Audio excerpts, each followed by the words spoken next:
और भाई आज की इस वीडियो के अंदर हम उतारने वाले हैं धोती, क्योंकि ऐसी ब्रांडिंग और ऐसी टेक्निक्स यूज की जाती हैं आप लोगों को धोखा देने के लिए कि आप लोगों को पता भी नहीं है। बट इनमें से काफी केसेस में कंपनियां जो है वो दो नंबरी लगाते हुए पकड़ी जाती हैं। और आज की इस वीडियो के अंदर हम उन्हीं चीजों के ऊपर बात करने वाले हैं। शुरू हम ऐसी चीजों से करेंगे जो कि फाइनेंशियल लॉस के फॉर्म में आती है, यानी कि लोगों का पैसा जाया होता है, और एंड हम ऐसी चीजों के ऊपर करेंगे जिनमें लिटरली लोगों की जानें गई हैं। अब एप्पल रिसेंटली एक दो नंबरी करते हुए पकड़ा गया, जहां पर एप्पल ने एक तरफ शोर डाला हुआ था कि हमने अपने जो आईफोन है ना, इनको फाइनली ऐसा बना दिया है कि कोई भी बंदा इसके पार्ट रिप्लेस कर सकता है। यानी कि अगर आपने बैटरी चेंज करनी हो तो आप अब खुद कर सकते हैं। और ये क्यों जरूरी था?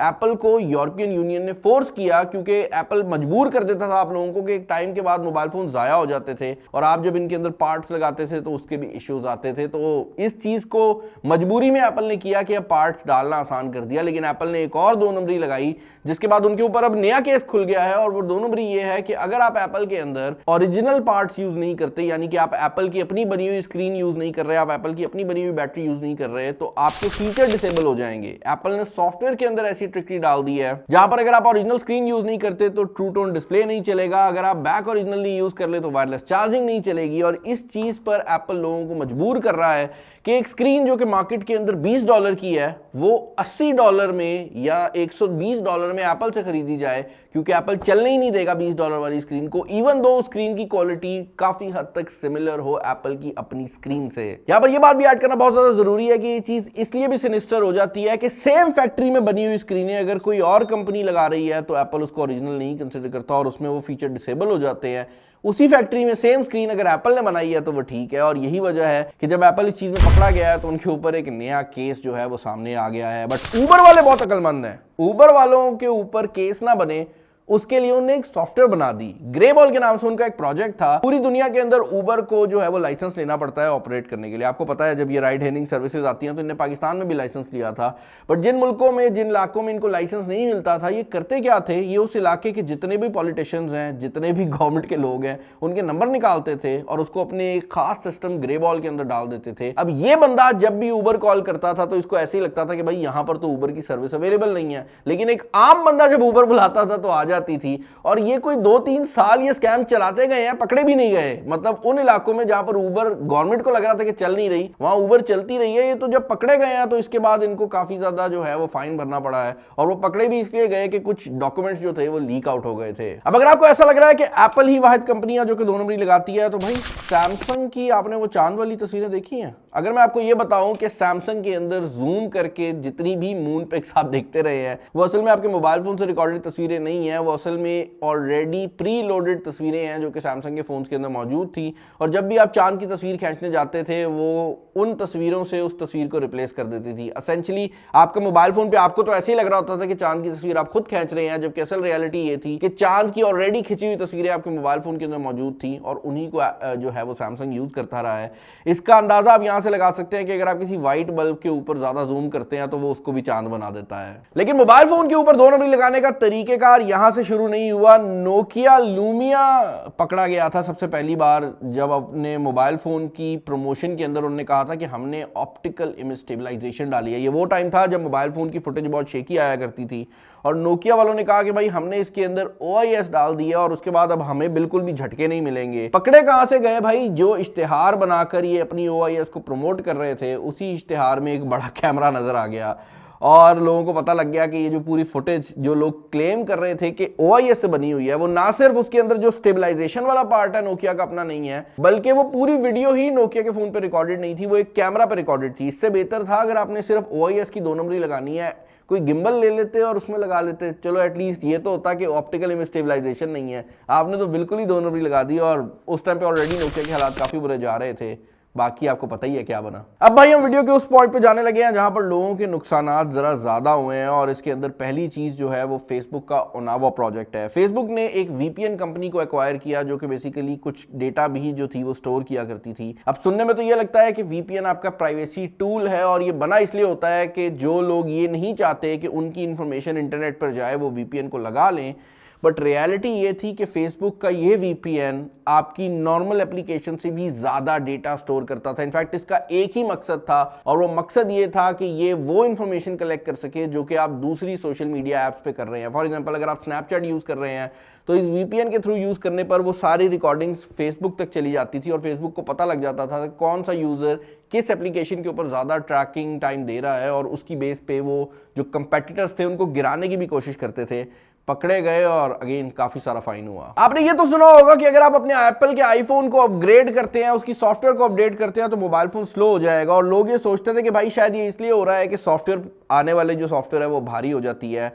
बट एप्पल एक 2 नंबरी में पकड़ा गया था, और वो 2 नंबरी ये थी कि एप्पल जानबूझकर पुराने मोबाइल फोन्स को स्लो कर रहा था। और ये पकड़ा कैसे गया कि जो पुराने मैक कंप्यूटर्स थे ना, यानी कि जो एप्पल के लैपटॉप्स थे, पहले ये उसके अंदर नोटिस किया गया कि जैसे मैक पुराना होता चला जाता है वो स्लो हो जाता है, जबकि विंडोज कंप्यूटर उतने स्लो नहीं होते। और उसके बाद जब देखा गया तो रियलाइज हुआ कि भाई ये काम एप्पल आईफोन के ऊपर भी कर रहा है। और एप्पल जब इस केस में पकड़ा गया था तो एप्पल ने बड़ी मजेदार जस्टिफिकेशन दी। उन्होंने कहा भाई जैसे पुरानी डिवाइसेस हो जाती है ना तो उनकी बैटरी पुरानी हो जाती है, तो हम ये चाहते हैं कि डिवाइसेस स्टेबल रहे, इसीलिए हम उनकी परफॉर्मेंस कम कर देते हैं ताकि आपको एरर्स वगैरह ना मिले।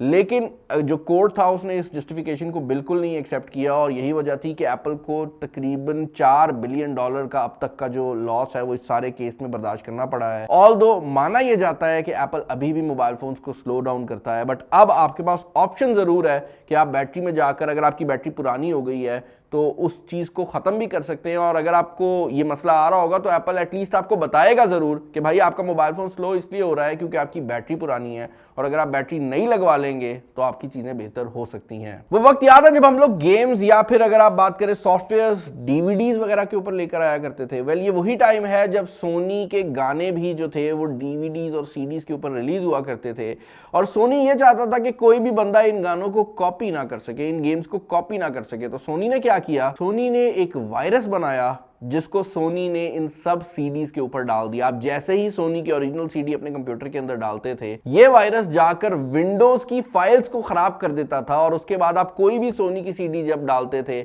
आप उसको कॉपी नहीं कर सकते थे। यानी कि कहने का मकसद ये है कि यहां पर आपके ऑपरेटिंग सिस्टम को ही ऐसे मॉडिफाई कर दिया गया कि सोनी की सीडी डलेगी तो कॉपी नहीं हो सकेगी। सोनी ये करता पकड़ा गया, और इसके ऊपर सोनी को पता भी नहीं था, बट इसकी वजह से काफी लोगों का नुकसान भी हुआ, क्योंकि जो वायरस सोनी अपनी कॉपी को रोकने के लिए इस्तेमाल करता था, हैकर्स उसको इस्तेमाल करना शुरू कर गए। और अगर लोगों को पता होता था कि भाई इस कंप्यूटर में एक बार भी सोनी की कोई डीवीडी डली है, तो वो हैकर्स जो थे वो उस वल्नरेबिलिटी को यूज करके पूरा कंप्यूटर भी हैक कर सकते थे। यही वजह है कि सोनी को इसके ऊपर काफी ज्यादा फ्लैक मिला, और सोनी ने पब्लिकली इस चीज के ऊपर अपोलोजाइज भी किया। 2022 के अंदर एक क्रिप्टो का स्कैम हुआ जो कि मेरे ख्याल से आज तक की हिस्ट्री का सबसे बड़ा क्रिप्टो स्कैम था। मैं बात कर रहा हूं FTX की। जिनको नहीं पता, बाइनेंस की तरह का एक और क्रिप्टो एक्सचेंज था, इनफैक्ट दुनिया का second largest crypto exchange FTX ही था, और FTX जिस स्पीड से बढ़ रहा था उम्मीद की जा रही थी कि ये बाइनेंस को भी बीट कर देगा। और बाइनेंस की तरह ही यहां पर जैसे बाइनेंस पे BNB का एक कॉइन होता है,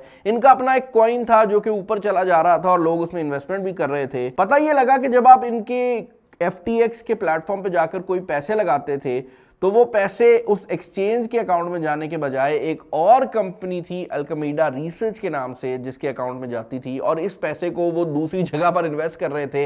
मतलब अवाम को ये लग रहा था कि वो कोई चीज खरीद रहे हैं जिसको FTX अपने पास सेव रख रही है। रियलिटी ये थी कि आपको कंप्यूटर के ऊपर नंबर दिखा दिए जाते थे, बैकएंड पे उनके पास कुछ नहीं था, सारे पैसे जो थे वो मूव करके एक और कंपनी में डाले जा रहे थे और इन्वेस्टमेंट की जा रही थी।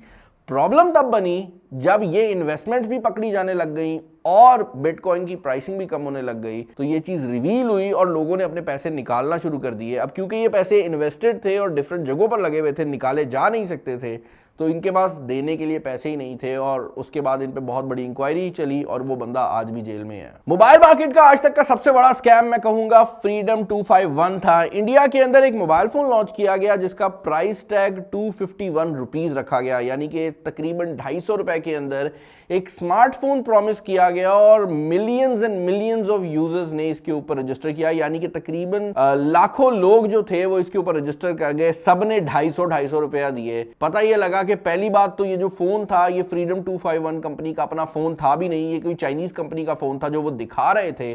और जितने भी लोगों ने रजिस्टर किया उनको कभी कोई फ़ोन मिला ही नहीं। तो ये जो लोग होते हैं ना जो आपको आकर सुहाने बाग दिखाते हैं, कोशिश किया करें इस तरह की स्कीमों से ना बचा ही करें। अब मैंने आपको बताया था कि वीडियो के एंड पे ऐसी चीज़ें भी आपको बताऊंगा जहां पर लोगों ने अपनी जानें लॉस की हैं, और ये है थेरानोस का स्कैंडल। जिनको नहीं पता, थेरानोस एक सॉफ्टवेयर स्लैश हार्डवेयर कंपनी थी जो कि एक टेस्टिंग डिवाइस बना रही थी। अभी अगर आप कोई भी टेस्ट करवाना चाहते हैं तो आपका काफ़ी सारा ब्लड जो है वो लिया जाता है और उनको डिफरेंट मशीनों में डालकर उनका टेस्ट किया जाता है। बट थेरानोस वाले कहते थे कि आपका एक कतरा ब्लड जो है वो हम आपसे रिसीव करेंगे और उस एक कतरे से ही हम सारे टेस्ट रन कर देंगे।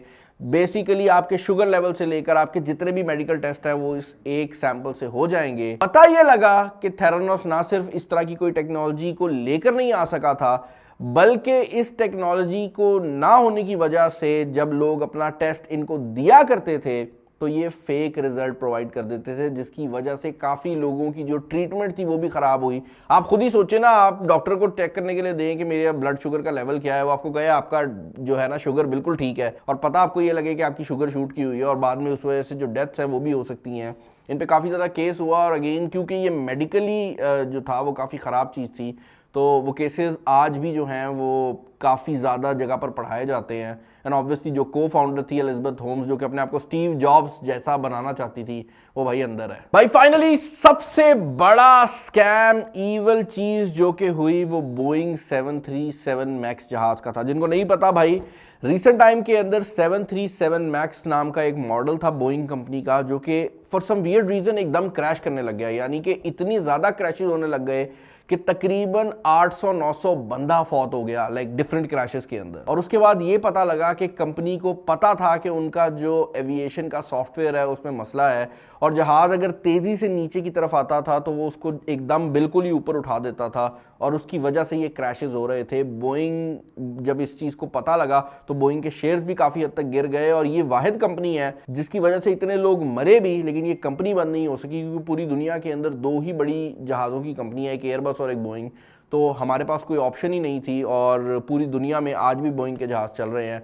अच्छी बात यह है कि उनका ये जो सॉफ्टवेयर का मसला है ये सॉल्व हो चुका है। आई होप ये वीडियो आपको पसंद आई होगी। थोड़ी सी वीडियो नॉर्मल वीडियोस की निस्बत आपको स्लो लग सकती है, थोड़ी सी वीडियो आपको बोरिंग लग सकती है, बट यार इस तरह की वीडियोस बनाना बहुत ज़्यादा ज़रूरी होता है ताकि आप लोगों तक इस तरह की इन्फॉर्मेशन पहुंचाई जा सके। तो अगर आपको इस तरह की वीडियोस पसंद आती है, चैनल को सब्सक्राइब कर लीजिएगा, और नीचे कॉमेंट्स में भी ज़रूर बताइएगा, क्योंकि आपका जो रिस्पॉन्स होता है उससे ही हमें पता लगता है कि आपको वीडियोज़ कैसी लग रही हैं। इस वीडियो में इतना ही, अपना ख्याल रखिएगा। This is Bilal signing off. अल्लाह हाफिज़।